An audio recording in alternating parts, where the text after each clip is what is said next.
Un lymphome, c'est donc une maladie des lymphocytes et donc des ganglions. Le symptôme le plus important et le plus fréquent, c'est l'apparition de ganglions, souvent fortuites et découvert par le patient lui-même lorsqu'il est situé notamment au niveau du cou, de l'aine ou axillaire. D'autres symptômes peuvent accompagner ces ganglions.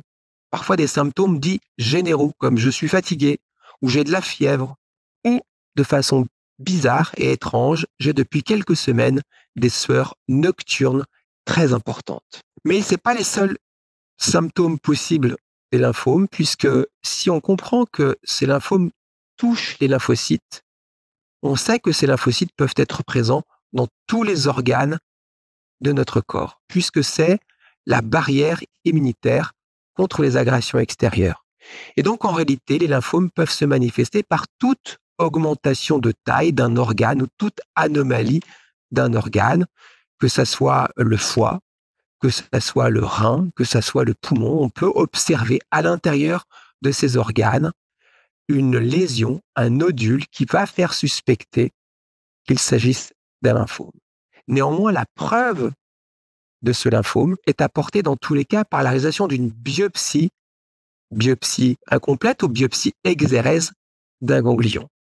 Cette biopsie exérèse se fait dans le meilleur des cas par voie chirurgicale, ce qui nous permet d'avoir un ganglion dans sa totalité et de porter un diagnostic de précision.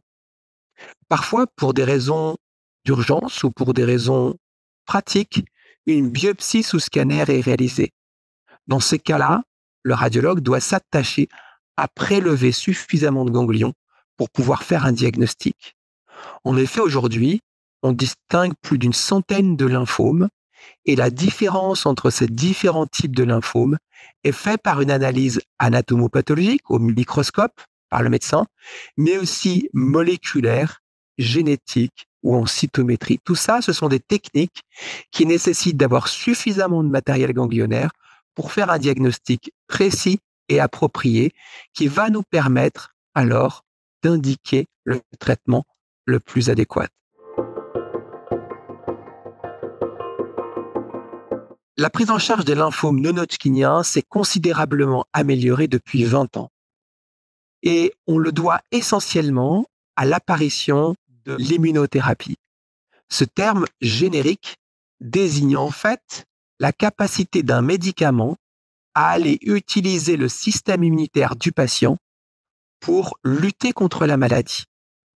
Donc depuis 20 ans, les anticorps, notamment dirigés spécifiquement contre le CD20 exprimé par les cellules, a permis une augmentation considérable des réponses et de la survie de la plupart des patients atteints d'un lymphome, et notamment ceux qui sont atteints d'un lymphome qui touche les lymphocytes B, comme le lymphome diffus à grande cellule B, comme le lymphome folliculaire, ou encore le lymphome à cellule B du manteau, ou le lymphome de la zone marginale. Les gains ont été très significatifs en termes de réponse et en termes de survie, et aujourd'hui, cette molécule est systématiquement associée à de la chimiothérapie pour permettre d'obtenir une disparition de la maladie. D'autres médicaments sont arrivés plus récemment, comme des immunomodulateurs, qui peuvent être associés à cet anticorps, notamment lorsque le patient rechute. Donc il faut retenir que depuis 20 ans, des progrès considérables ont été réalisés grâce à cette immunothérapie associée à cette chimiothérapie, qui nous permettent dans un grand nombre de cas aujourd'hui de fixer comme objectif pour les patients la guérison, c'est-à-dire la disparition de la maladie sans rechute et sans séquelles à long terme.